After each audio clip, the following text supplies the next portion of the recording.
വാർത്തകൾ വിശദമായി. പഞ്ചാബിൽ ജലന്ധറിലും അമൃത്സറിലും ഇരട്ട സ്ഫോടനം. ജലന്ധറിൽ BSF ആസ്ഥാനത്തിന് സമീപമാണ് ഇരുചക്ര വാഹനം പൊട്ടിത്തെറിച്ചത്. അമൃത്സറിൽ ഖാസ കന്റോൺമെന്റിന് സമീപത്താണ് സ്ഫോടനമുണ്ടായത്. സ്ഥലത്ത് സുരക്ഷാ സേനയുടെ പരിശോധന തുടരുകയാണ്. പഞ്ചാബ് പോലീസ് അന്വേഷണം തുടങ്ങി.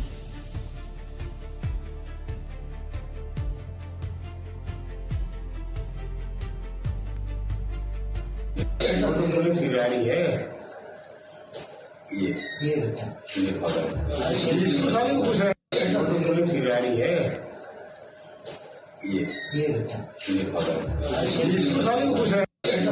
की गाड़ी है।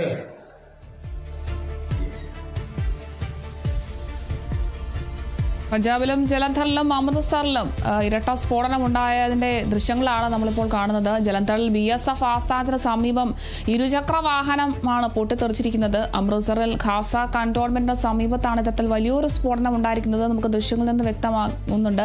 ഈ ഒരു സ്ഫോടനത്തിന് സമീപത്ത് നിന്ന ഒരു യുവാവ് തലനാരിഴയ്ക്ക് രക്ഷപ്പെടുന്ന ഒരു കാഴ്ചയാണ് നമ്മൾ കാണുന്നത്. എന്തായാലും വാഹനങ്ങൾ പോകുന്ന ജനങ്ങളേറെയുള്ള ഒരു റോഡ് ഭാഗത്താണ് ഇത്തരത്തിലൊരു സ്ഫോടനം ഉണ്ടായിട്ടുള്ളത്.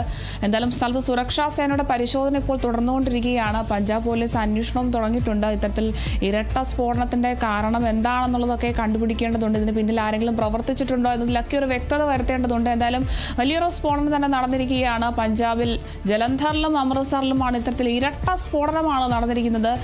ജലന്ധറിൽ BSF ആസ്ഥാനത്തിന് സമീപം ഇരുചക്ര വാഹനമാണ് പൊട്ടിത്തെറിക്കുന്നത്. നമുക്ക് ദൃശ്യങ്ങളിൽ നിന്ന് വ്യക്തമാണ്.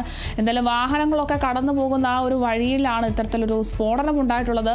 അമൃത്സറിലെ ഖാസ കന്റോൺമെന്റിന്റെ സമീപത്താണ് ഇത്തരത്തിൽ സ്ഫോടനമുണ്ടായതായിട്ട് നമുക്ക് മനസ്സിലാക്കാൻ സാധിക്കുന്നത്. എന്തായാലും സ്ഥലത്ത് ഇപ്പോൾ സുരക്ഷാ സേനയുടെ പരിശോധന ശക്തമായി തന്നെ തുടരുകയാണ്. പഞ്ചാബ് പോലീസും ഇപ്പോൾ ഈ ഒരു വിഷയത്തിൽ അന്വേഷണം ഊർജിതമാക്കിയിട്ടുണ്ട്.